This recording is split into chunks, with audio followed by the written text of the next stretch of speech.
बिस्मिल्लाहिर्रहमानिर्रहीम। मुअज़्ज़ज़ सामिईन व नाज़रीन, अस्सलामु अलैकुम वरहमतुल्लाहि वबरकातुहू। आज आपके सामने दो चीज़ें शेयर करनी हैं, बतानी हैं, और उनका बताना भी इंतहाई ज़रूरी है, चूँकि हमारे पास अल्हम्दुलिल्लाह रूहानी इलाज और मुआलजे के लिए कसीर तादाद में लोगों का आना जाना होता है, मुख्तलिफ़ जगहों से, मुख्तलिफ़ शहरों से और बाहर ममालिक से भी अल्हम्दुलिल्लाह इलाज मुआलजे का सिलसिला चल रहा है। एक चीज़ आज आपके सामने रखनी है, आप हज़रात ने उसे तवज्जो से सुनना है, और इस वीडियो में इंशाअल्लाह आपको मालूमात भी दूंगा और इस मालूमात का आपको फ़ायदा भी होगा। और ये हर घर की ज़रूरत है, हर बंदे के लिए ज़रूरत है, हर फैमिली की ज़रूरत है। अक्सर दोस्त अहबाब हमें यहाँ आकर एक तो बात ये बताते हैं कि हमारे घर से फ़लाँ बेटे की कमीज़ या फ़लाँ बेटे का कोई कपड़ा गुम हो गया। कुछ अरसे के बाद वो कपड़ा फिर वहाँ पे वापस आ जाता है। फिर इसी तरह अक्सर फैमिलियाँ ये आके बताती हैं कि हमारे घर में बेटे की शादी हुई तो उसकी अहलिया बीवी का निया दुपट्टा या निया सूट वो गुम हो गया। किसी का बेटी की तरफ से, किसी का बेटे का, किसी के अपने कपड़े बाज़ दफ़ा गुम हो जाते हैं, मिल जाते हैं, और बाज़ दफ़ा ऐसे गुम होते हैं कि दोबारा वो मिलते ही नहीं हैं। तो याद रखें, एक तो इस्तेमाल शुदा कपड़ों के ऊपर ये शैतानी अमल भी होते हैं, और शैतानियत की तरफ से जो जादूगर लोग होते हैं वो इस्तेमाल शुदा कपड़े को बहुत ज़्यादा इस्तेमाल करने की कोशिश करते हैं। जिस बंदे का इस्तेमाल शुदा कपड़ा होता है उसके ऊपर कोई ना कोई अमल वो करते हैं। अब दूसरे नंबर पे ये है कि जो अहम और ज़रूरी बात ये है वो ये है कि अक्सर हम लोग अपने इस्तेमाल शुदा कपड़े 6 महीने या साल के बाद हम लोगों को दे दिया करते हैं। अब सबसे अहम पॉइंट ये है, सबसे अहम बात ये है कि पहली बात जो सबसे आपको समझने वाली,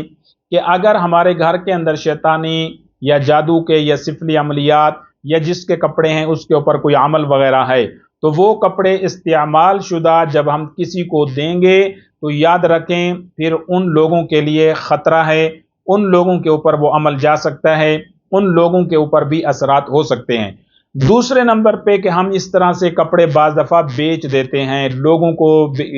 लेने वाले आते हैं उनको दे देते हैं, या किसी को गरीब समझ के दे देते हैं। अब इसके अंदर भी एहतियात की ज़रूरत ये है कि इस्तेमाल शुदा कपड़े कोशिश किया करें ऐसे लोगों को दें कि जिनके ऊपर आपको एतमाद हो, अच्छे लोग हों, बेशक वो गरीब हैं, मिस्कीन हैं, फ़कीर लोग हैं, लेकिन नेक लोग हों, कम अज़ कम वो आपके इस्तेमाल शुदा कपड़ों के ऊपर कोई ऐसा अमल ना करवा दें, कोई ऐसा जंतर मंतर या ऐसा कोई सिलसिला ना करवा दें जिसकी वजह से आपके घर में कोई तकलीफ वाला मामला हो। तो जो लोग दूसरों के कपड़े लेते हैं, दूसरी बात ये उनके लिए है कि अगर आप किसी के घर से कपड़े ले रहे हैं, आप हाजतमंद हैं, ज़रूरतमंद हैं, आपको ज़रूरत है, जैसे सर्दियों में कपड़े हम एक दूसरे को दे देते हैं, और सर्दियों के अंदर बहुत सारी काफ़ी ऐसी गर्म चीज़ें होती हैं, कोट होता है या इसी तरह वास्कट होती है या इसी तरह और मुख्तलिफ़ किस्म की सर्दियों की, कि हम आगे किसी और रिश्तेदारों को देते हैं,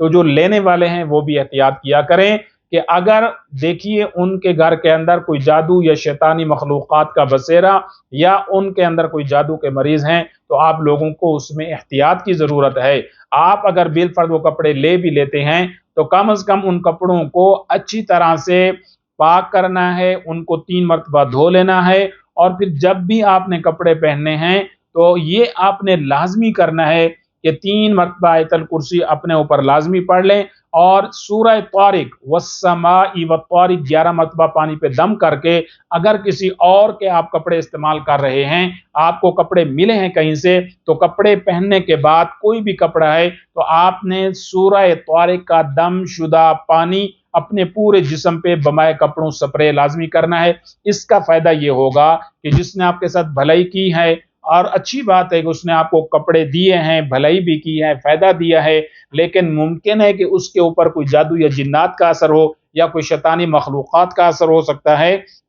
तो जो इस्तेमाल करेगा वो चीज़ें उसके ऊपर भी आ सकती हैं। तो इसी तरह घर के अंदर भी कोशिश किया करें कि एक दूसरे का कपड़ा, अगर घर में कोई ऐसा मसला नहीं है जादू जिन्नात साया सेब का तो कोई मसला नहीं, और अगर घर में कोई ऐसा मरीज है तो कोशिश करें उसका कपड़ा भी सेहतमंद बंदे को इस्तेमाल ना करवाएं, کوئی استعمال نہ کرے۔ تو یہ چیزیں جو کپڑے پرانے دینے والے ہیں وہ بھی خیال رہے کہ کہیں ایسا نہ ہو کہ وہ لوگ آپ کے اوپر کچھ کر دیں، اور اگر خیر خواہی سے دے بھی رہے ہیں تو ایسے لوگوں کو دیں کپڑے جن کے اوپر آپ کو مکمل اعتماد ہو، اچھے لوگوں، نیت کے صاف ہوں، نیک لوگوں، خدا کا خوف رکھنے والے ہوں، اللہ سے ڈرنے والے ہوں، اور جو لینے والے ہیں وہ بھی اس چیز کا خیال رکھیں۔ اور اگر آپ نے لے بھی لیے ہیں تو آپ نے کم از کم یہ کام ضرور کرنا ہے کہ پہلے ان کو اچھی طرح سے دھو کے پاک صاف کر کے پہنتے وقت 3 مرتبہ آیت الکرسی پڑھیں، پھر پانی کے اوپر 11 مرتبہ سورہ طارق بسم اللہ الرحمن الرحیم والسماء والطارق پوری سورت پڑھ کے دم کریں۔ جب کپڑا استعمال کر لیں تو سر سے لے کے پاؤں تک آپ نے اپنے پورے جسم پہ سپرے کرنا ہے، شاور کرنا ہے، تو پھر وہ کپڑے استعمال کر لیں۔ تو تیسرے نمبر پہ جو اہم بات ہے کہ اکثر لوگ آج کل گلیوں اور محلوں کے اندر کپڑے خرید رہے ہوتے ہیں، استعمال شدہ کپڑے لے رہے ہوتے ہیں، تو ان کو بیچنے کی بجائے اگر آپ کے کپڑے کوئی بھی نہیں لے رہا تو یاد رکھیں آپ نے بیچنے نہیں ہیں۔ یہ بال لینے والے، خریدنے والے اور کپڑے پرانے خریدنے والے، یہ اکثر جادو میں استعمال چیزیں ہوتی ہیں۔ یہ بال عورتوں کے بھی جادو میں استعمال، اپنے بالوں کی بھی حفاظت رکھنی ہے، اپنے استعمال شدہ کپڑوں کو جلا دینا ہے یا کہیں پہ دفن کر دینا ہے، کہیں سائڈ پہ کھڈے میں ڈال کے دفنا دیں آپ، لیکن آپ نے وہ کپڑے اسی طرح جو گلی محلوں میں لینے والے، خریدنے والے ہیں، انہیں کبھی یہ کپڑے نہ دیں۔ اللہ تعالیٰ آپ کی، سب کی، بچوں کی، گھر کی حفاظت فرمائے۔ والسلام علیکم ورحمۃ اللہ وبرکاتہ۔